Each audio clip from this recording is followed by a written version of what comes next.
அனைவருக்கும் வணக்கம். என் பேர் பிரசன்னா. நான் ஸ்கைவின் நிறுவனத்துடைய மேலாண்மை இயக்குனர்.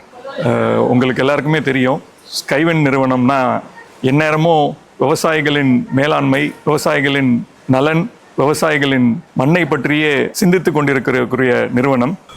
ஸ்கைவின் நிறுவனம் 1982 ஆரம்பித்தது. அந்த நிறுவனத்தில் 2012ஆம் ஆண்டிலிருந்து கடல் பாசி, உங்களுக்கு எல்லாருக்குமே தெரிஞ்சிருக்க வாய்ப்பு இருக்கு. கடல் பாசி அப்படின்னா என்னன்னு. இந்த ஸ்கைவின் நிறுவனம் 2012 இந்தியாவிலேயே 2வது நிறுவனமா கடல் பாசி அப்படின்ற ஒரு விஷயத்த நம்ம விவசாய மக்களுக்கு எடுத்துட்டு வந்த நிறுவனம். உங்க எல்லாருக்கும் கடல் பாசியை பத்தி நிறைய விஷயங்கள் தெரிஞ்சிருக்கிறதுக்கு வாய்ப்பு இல்லை. இருந்தாலும் நான் உங்க கூடிய ஒரு சில விஷயங்களை பகிர்ந்துக்க ஆசைப்படுறேன். நம்ம தாவரத்துக்கும் பாசிக்கும் என்ன வித்தியாசம் அப்படின்னு பார்த்தீங்கன்னா, நம்ம தாவரம்னா மண்ணில் வேரூன்றி வளரக்கூடிய ஒரு விஷயத்துக்கு பேர் தான் நம்ம தாவரம்னு சொல்லுவோம். ஆனால் இந்த பாசி அப்படின்னா என்னன்னா, இதற்கு வேர் கிடையாது. அதாவது அது உடம்புல எந்த ஒரு இது வச்சும் அது அதோட சக்தியை, அதாவது நியூட்ரியன்ட்னு சொல்லுவோம். நம்ம பார்த்தீங்கன்னா தாவரம்ன்றது மண்ணில் இருக்க நியூட்ரியன்ட்டை எடுத்துட்டு வளரக்கூடியது. பட் ஆனால் அந்த பாசிகள் பார்த்தீங்கன்னா இதுக்கு வேர் கிடையாது. அது உடம்புல எந்த ஒரு பகுதியிலிருந்தும் அதோட நியூட்ரியன்ட் எடுத்துட்டு வளரும். அதாவது அதுக்கு ஒரு ஈரப்பதம் கொஞ்சோண்டு எங்கேயாவது இருந்தாலே போதும். ஸோ அது கடல்ல கிட்டத்தட்ட 12,000 வகைகளுக்கு மேலான பாசிகள் இருக்கு. அதுல 3 வகைப்படுத்துறாங்க.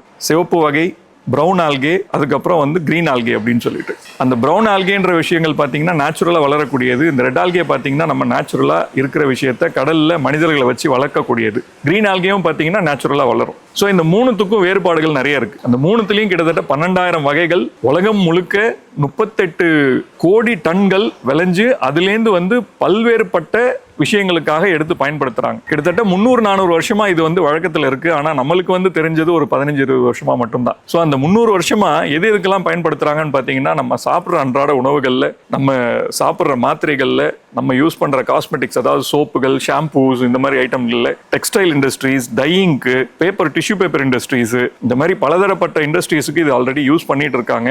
நம்ம கிட்டத்தட்ட ஒரு 10-15 வருஷமா தான் இந்தியாவுக்கு இது கடல் பாசியில இப்படி ஒரு அருமைகள் இருக்கா அப்படின்றதெல்லாம் நமக்கு தெரியும். இப்போ வரைக்கும் நிறைய பேருக்கு கடல் பாசியிலேருந்து என்னென்னலாம் வளர்க்குறாங்க, என்னென்னலாம் பண்றாங்கன்றது தெரியாது. நம்ம நிறைய விஷயங்கள் பேசுவோம், ஆர்கானிக்னு பேசிட்டு வருவோம். ஆனா அந்த ஆர்கானிக் பழங்காலத்துல பயன்படுத்திட்டு வந்த ஆர்கானிக்னா நம்ம மாட்டெரு, ஆட்டெரு, இந்த மாதிரி இலைகள், தலைகள், அந்த மாதிரி எல்லாம் பயன்படுத்திட்டு வந்தாங்க. ஆனா இப்ப காலகட்டத்தில் அதெல்லாம் இருக்கான்னு பாத்தீங்கன்னா எங்கேயுமே கிடையாது. ரொம்பவே கம்மியா தான் இருக்கு. ஸோ அதுக்கு ஆல்டர்னேட்டிவ் என்னன்னு பாத்தீங்கன்னா, அதுக்கு ஆல்டர்னேட்டிவ் கடல் பாசிகள் மட்டும்தான். உலகம் முழுக்க 38 கோடி டன் விளையிறதுக்கு அதுக்கு ஆல்டர்னேட்டிவ் நம்ம சீவீடை நம்ம நிலத்துல யூஸ் பண்றதுக்கு இதுதான் ஒரு சிறந்த வழியா இப்ப நம்ம விஞ்ஞானிகள்லாம் கண்டுபிடிச்சு கிட்டத்தட்ட 60-70 மேலை நாடுகள்ல இதை பயன்படுத்திட்டு வராங்க. எல்லா கடல் பாசிகளும் ஒண்ணுன்னு சொல்லிட முடியாது. நம்ம யூஸ் பண்ற கடல் பாசி பாத்தீங்கன்னா ரெட் ஆல்கேன்னு சொல்லக்கூடியது. அதை மனிதர்களால் வளர்க்கப்படுவது. அதுக்கு நம்ம நேச்சுரலா விளையக்கூடிய பாசிகள், ப்ரௌன் ஆல்கேன்னு சொல்லக்கூடிய விஷயங்கள் எல்லாம் சோடியம் அப்படின்ற ஒரு சால்ட்டை மண் இதுல கடல்ல இருந்து எடுத்துட்டு வளரும். ஆனா நம்ம பயன்படுத்தக்கூடிய பாசிகள் பாத்தீங்கன்னா பொட்டாசியம் அப்படின்ற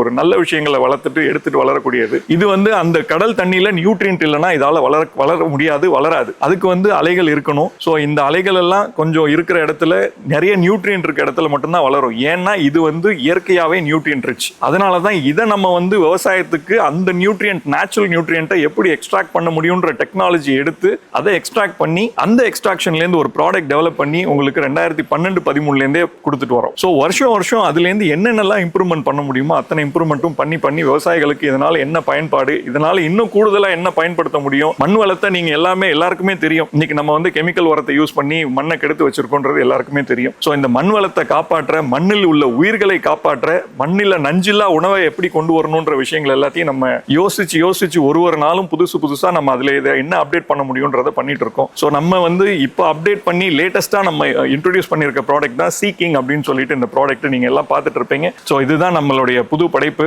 ஸோ இந்த படைப்பை பயன்படுத்தும் போது மண்ணில் இருக்க நஞ்சுகள் எல்லாத்தையும் கொண்டுட்டு நம்ம மண்ணில் இருக்கிற நுண்ணீர்களை வளர்த்து நம்ம மண்ணிலுடைய மற்ற விஷயங்கள் எல்லாத்தையும், நியூட்ரியன்ட் எல்லாத்தையும் சேகரிச்சு நம்ம பிளான்ட்டுக்கு எப்படி கொடுத்து பிளான்ட்டை எப்படி நல்லபடியா கொண்டு வரணும், எப்படி நஞ்சில்லா உணவை கொண்டு வரணும், மக்களுக்கு நஞ்சில்லா உணவை கொடுக்கணும் அப்படின்றத யோசிச்சு உருவாக்கப்பட்டது தான் இந்த சீக்கிங் அப்படின்ற ப்ராடக்ட். ஸோ இதுக்கு நீங்க கெமிக்கல் ஃபெர்டிலைசர் நம்ம ஒரு காலத்துல எதுக்கு கெமிக்கல் ஃபெர்டிலைசர் யூஸ் பண்ணணும் உங்களுக்கு எல்லாருக்குமே தெரியும். ஹைபிரிட் வெரைட்டி அப்படின்னு நம்ம பயன்படுத்திய, முன்னோர்கள் பயன்படுத்திய ஒரு நாட்டு வெரைட்டின்னு சொல்லுவாங்க, வைல்டு வெரைட்டின்னு சொல்லுவாங்க. அந்த வெரைட்டியை விட்டுட்டு நம்ம ஹைபிரிட் வெரைட்டி என்னைக்கு யூஸ் பண்ண ஆரம்பிச்சோமோ ஹைபிரிட் வெரைட்டியில் எக்ஸ்ட்ரா நம்ம நியூட்ரியன்ட் தேவைப்படுன்றதுக்காக நம்ம யூஸ் பண்ண ஆரம்பிச்சது தான் கெமிக்கல் ஃபெர்டிலைசர். ஸோ அதை காலப்போக்கில் நம்ம வந்து அதை முதன்மையாக வச்சுக்கிட்டு நம்ம வந்து ஆர்கானிக் அப்படின்ற விஷயத்த டோட்டலாக மறந்துட்டோம். இப்போ திருப்ப நம்ம பழைய காலத்துக்கு போறதுக்கு நம்ம கெமிக்கல் ஃபெர்டிலைசரோட சேர்த்து இந்த ஆர்கானிக் மற்ற இடங்கள்ல கிடைக்காத மற்ற விஷயங்கள்ல கிடைக்காததை நாங்கள் உருவெடுத்து இந்த கடல் பாசியிலிருந்து அதை அமைச்சு இந்த மாதிரி ப்ராடக்ட்டை டெவலப் பண்ணி கொடுத்துருக்கோம். இதை பயன்படுத்துவதால மண்ணில் நுண்ணுயிர் பெருக்கம், மண்ணில்